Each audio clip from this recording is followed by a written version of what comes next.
Aujourd'hui, nous vous présentons la deuxième partie de l'émission consacrée à Gilbert Ringenbach, mon meilleur ami. Vous avez découvert ce qu'il était devenu, ce qu'il chantait. Eh bien, vous allez encore aller de découverte en découverte. Je vous laisse avec lui. Le monde dans lequel on vit est un monde bizarre. Vous l'avez certainement déjà remarqué. Le bien, on l'appelle mal. Le mal, on l'appelle bien. Les valeurs morales sont complètement renversées. Aujourd'hui, l'honneur, la droiture, la justice sont regardés comme quelque chose de mauvais. Mais par contre, celui qui se débrouille, qui est voleur, qui est hypocrite, qui trompe les autres, et qui sait se débrouiller pour les voler, eh bien c'est quelqu'un qui est intelligent. On juge les choses d'une manière tout à fait différente d'autrefois. Autrefois, il y avait, quand les gens faisaient le mal, eh bien, ils se cachaient, ils avaient honte. Mais aujourd'hui, on n'a plus honte de faire le mal. Comme disait quelqu'un, autrefois, quand les gens faisaient le mal, ils rougissaient. Mais aujourd'hui, ils ont honte de rougir. Et je me souviens aussi quand je me suis converti. Avant d'être converti à Jésus, j'étais un voleur, un menteur. Eh bien, tout le monde disait du bien de moi, il m'aimait bien. Mais à partir du moment où j'ai voulu faire du bien aux autres, où j'ai voulu leur parler de la bonne nouvelle de Jésus, on m'a dit « mais laissez-nous tranquille avec ça !» et on m'a considéré comme un malfaiteur. Je me souviens d'un petit garçon dernièrement qui me parlait des policiers. Il disait « les policiers, c'est des méchants !» Et je lui ai dit « mais non, mon petit, c'est les bandits qui sont méchants. Et les policiers, ils sont là pour te garder, toi, ton papa, ta maman, des méchants, des bandits. » Voyez-vous, dans l'esprit de cet enfant, parce que le policier représente la loi, il était méchant. Alors voici un chant qui montre que le monde est à l'envers et que nous sommes arrivés dans un temps qui est vraiment caractéristique, le temps de la fin dont nous parle la Bible.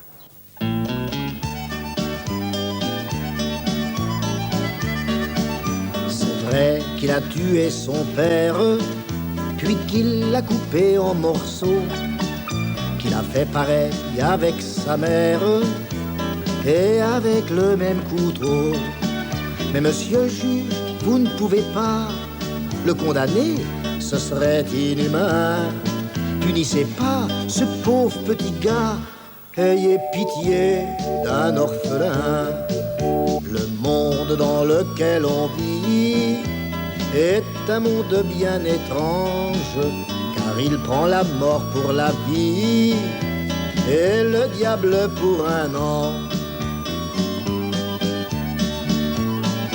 Ce voleur n'est pas plus coupable, c'est de la faute de la société.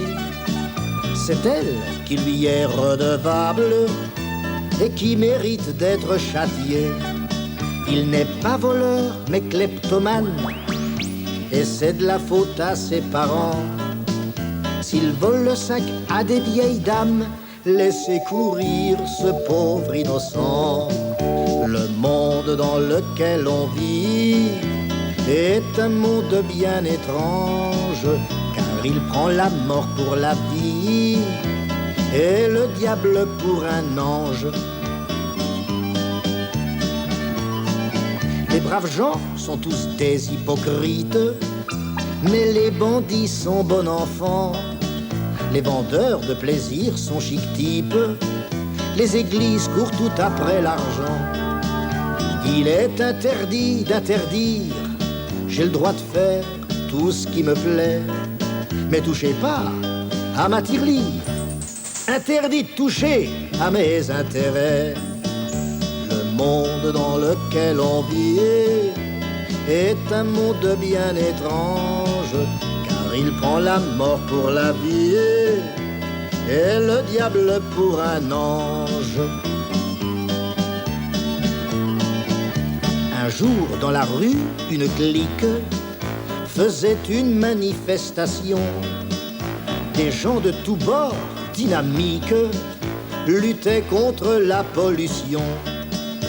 C'est beau de voir qu'il y a encore des gens qui sont pour la pureté de la vie, des vrais écologistes.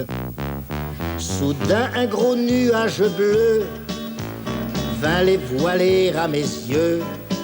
C'était eux qui, pleins de foi, têtaient sur leur pipe à tabac. Le monde dans lequel on vit est un monde bien étrange, car il prend la mort pour la vie et le diable pour un ange. Un jour, des patineurs sur glace me remplirent d'admiration, surtout l'un d'eux qui, plein de grâce, glissait sur l'eau comme un avion. Quelqu'un à côté de moi me dit: c'est pas un garçon, c'est ma fille. Oh, excusez-moi, vous êtes le père? Non, qu'elle me répond: je suis sa mère. Le monde dans lequel on vit est un monde bien étrange, car il prend la mort pour la vie et le diable pour un ange.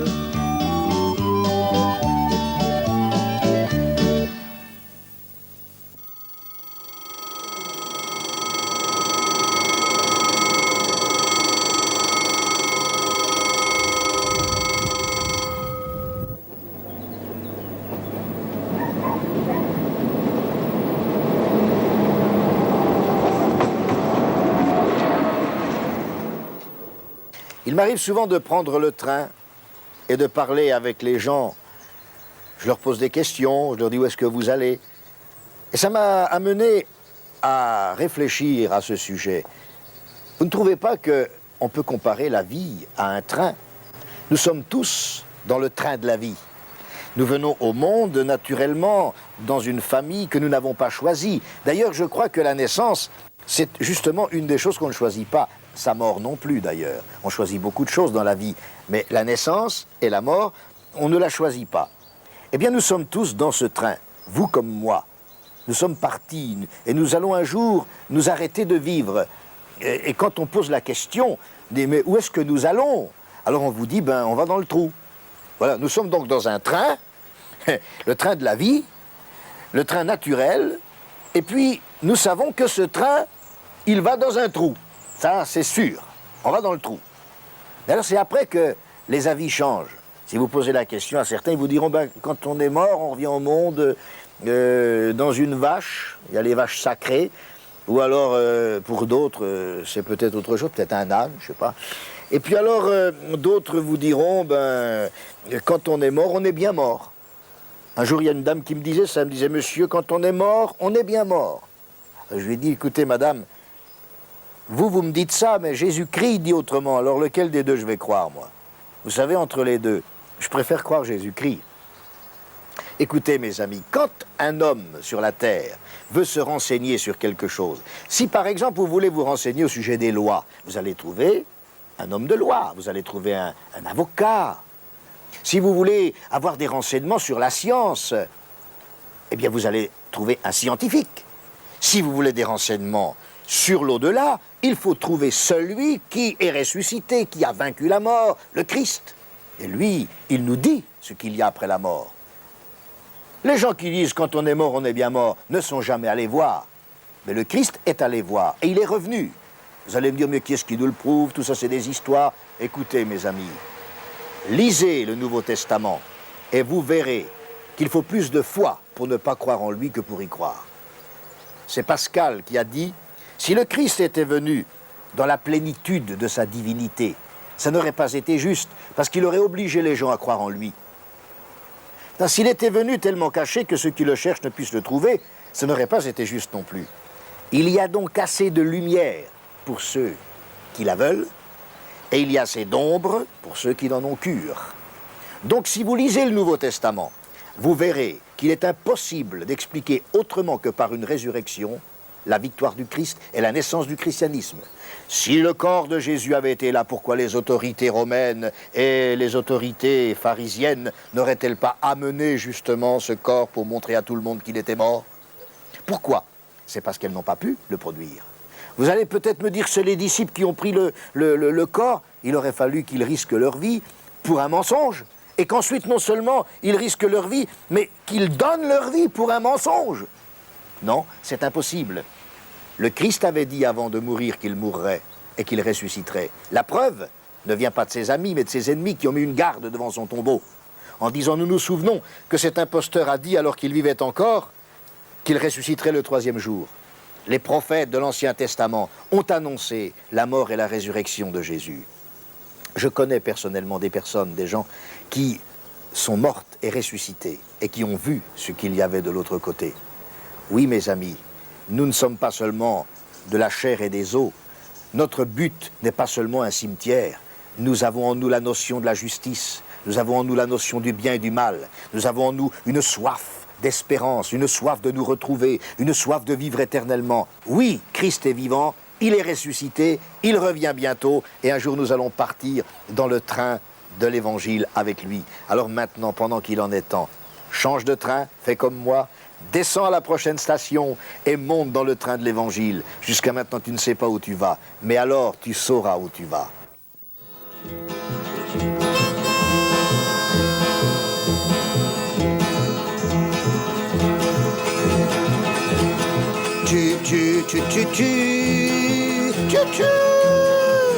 J'étais dans le train.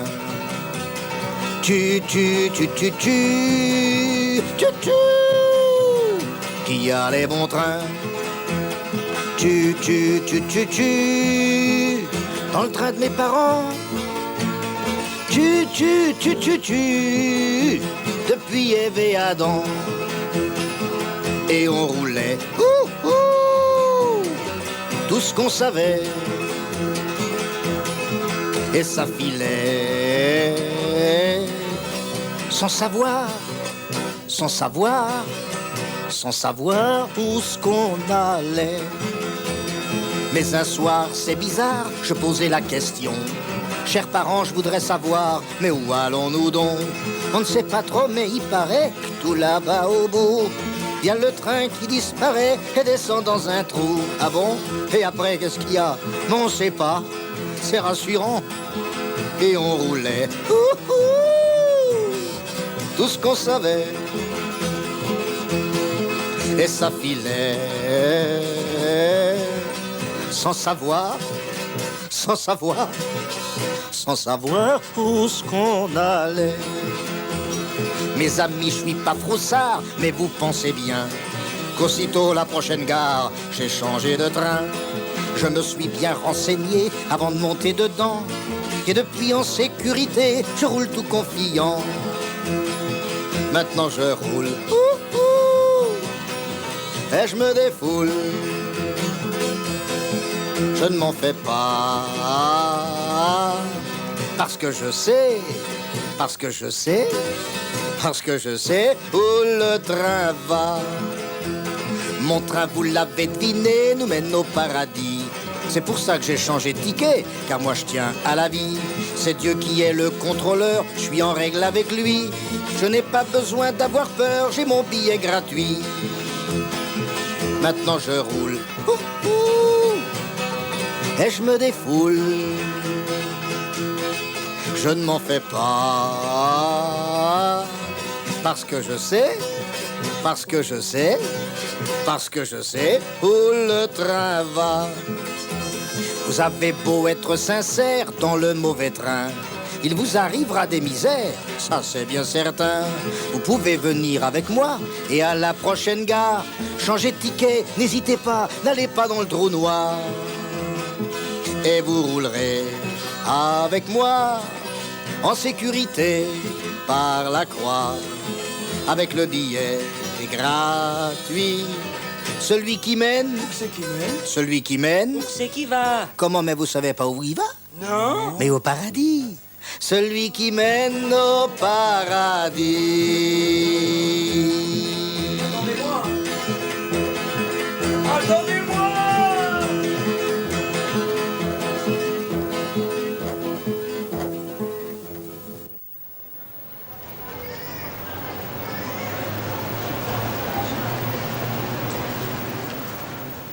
Que nous soyons riches ou pauvres, connus ou inconnus, nous avons besoin de Jésus.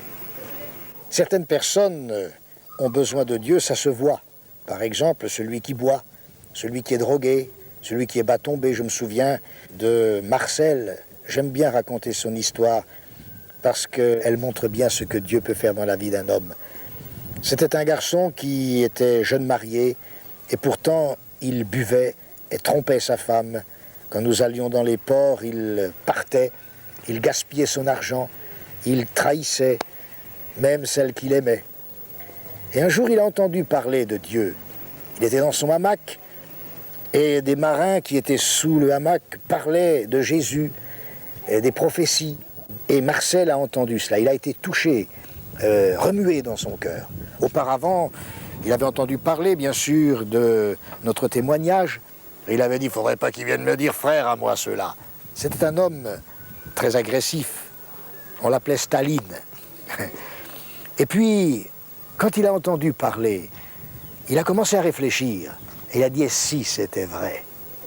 Si c'était vrai qu'il y a un Dieu qui m'aime, si c'était vrai que le ciel et la terre ont été créés par lui, si c'était vrai qu'il est mort pour moi sur la croix et qu'il y a, après la mort, il y a une éternité, alors moi aussi, je veux donner mon cœur à Dieu, si c'est vrai. Alors il a prié tout simplement avec son cœur. Il a dit, Seigneur, si c'est vrai que tu m'aimes, si c'est vrai que tu es mort pour moi sur la croix, moi aussi, Marcel, je veux te donner ma vie. Et à ce moment-là, la puissance de Dieu est venue sur lui. Il a senti des vagues d'amour dans son cœur, qui ont fait battre son cœur, à tel point qu'il a cru qu'il allait mourir. Mais il a dit maintenant, je peux mourir, je suis sauvé. Quand il est descendu de son hamac le lendemain, c'était plus le même homme. C'était un loup qui s'était couché, c'est un agneau qui se levait. Jésus avait changé sa vie. Depuis ce moment-là, les camarades ont essayé de le faire boire à nouveau. Même le capitaine de compagnie l'a appelé pour lui dire qu'il était fou, qu'il avait changé, qu'il aurait dû rester comme avant. Mais Marcel a tenu bon avec la foi. Je l'ai revu il n'y a pas longtemps. Il est heureux, ses enfants sont heureux, sa femme est heureuse. Ce que Dieu peut faire dans la vie d'un homme, c'est vraiment merveilleux.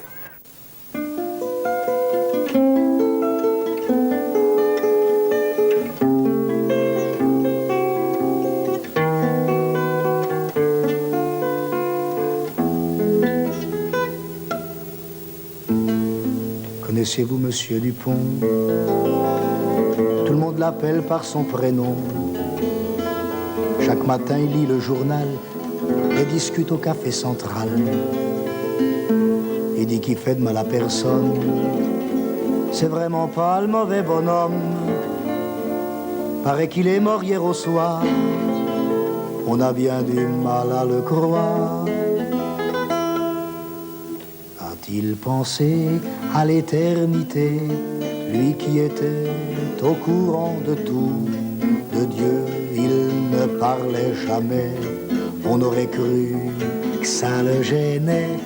C'est vrai que s'il avait eu la foi, ça se serait su. La foi, ça se voit. Nous aurions dû lui en parler. Dommage pour lui, c'est terminé. C'est triste, il y a le fils du notaire qui s'est sauvé de la maison. Ses parents ne savent plus quoi faire. Il était pourtant bon garçon. Il avait tout ce qu'il voulait. Beaucoup d'argent, beaucoup de jouets. Un jour, on a vu qu'il se droguait. Il n'était jamais satisfait. On a voulu, comme pour son père, qu'il réussisse bien sur la terre. Avoir une bonne situation, c'était le mieux pour notre garçon. Les choses de Dieu, c'est pas pour nous. On pensait bien plus aux gros sous. Maintenant notre fils, il est perdu. Peut-être qu'on ne le reverra jamais plus. Paraît qu'il y a le voisin d'en face qui dit qu'il a trouvé la grâce. Depuis, il va plus au café. Paraît qu'il est tout transformé. C'est sa pauvre femme qui est contente. Depuis, dans la maison, ça chante. Les petits sont toujours dans ses bras. Ils n'ont plus peur de leur papa. Il a compris notre voisin, il a choisi le bon chemin, il a donné son cœur à Dieu et maintenant il est heureux. Jésus est son meilleur ami, il y en a qui se moquent de lui. Moi je trouve qu'il a bien choisi, parce qu'entre nous, j'ai fait comme lui. La la la la, la la la la, la la la la la, la la la la, la la la la. Tu peux aussi faire comme lui. Vous êtes maintenant placé devant un choix. Dieu vous appelle. La Bible dit, Dieu appela l'homme et lui dit, où es-tu?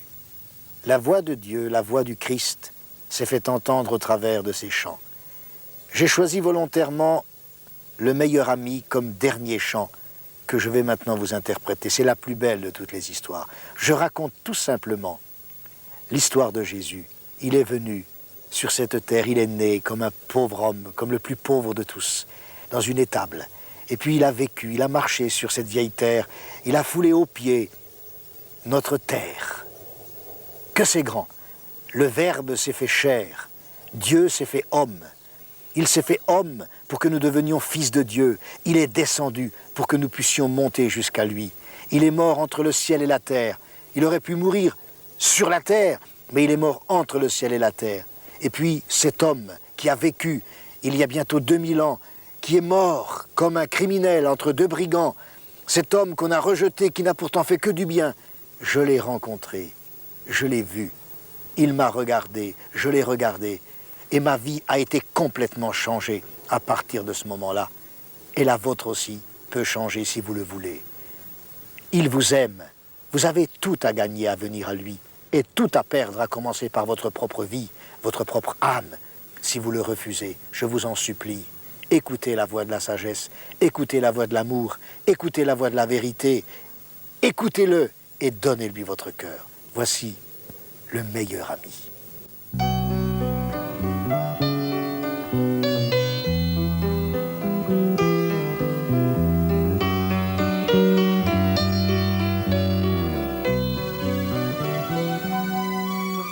Je voudrais te parler de mon meilleur ami. Oui, je voudrais te parler de lui.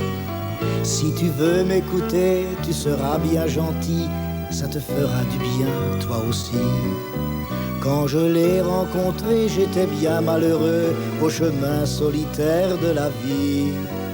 Quand il m'a regardé, quand j'ai croisé ses yeux, j'ai reconnu le Fils de Dieu. Maintenant tous les deux nous marchons vers le ciel, qui pourra me séparer de lui?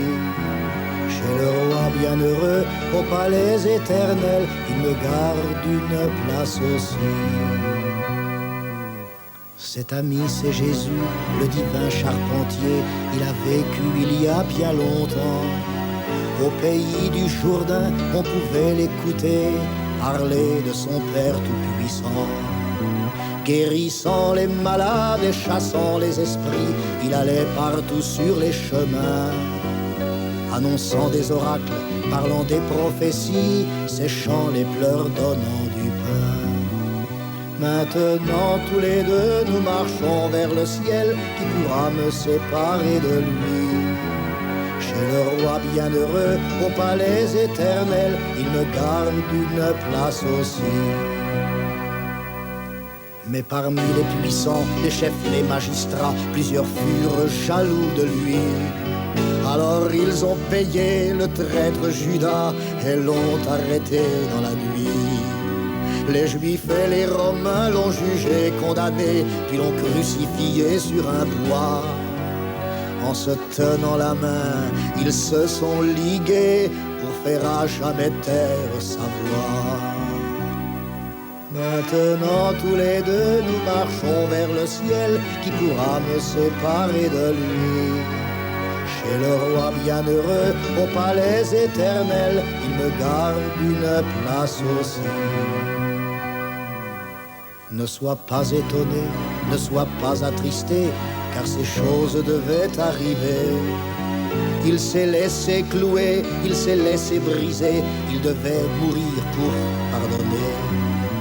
Il n'est plus sur la croix, il est ressuscité, et vit en moi pour l'éternité. Toi aussi, si tu crois, il te recevra et sera ton ami à jamais. Maintenant, tous les deux, nous marchons vers le ciel qui pourra me séparer de lui. Chez le roi bienheureux, au palais éternel, il me garde une place aussi. Il te garde une place aussi, si tu veux.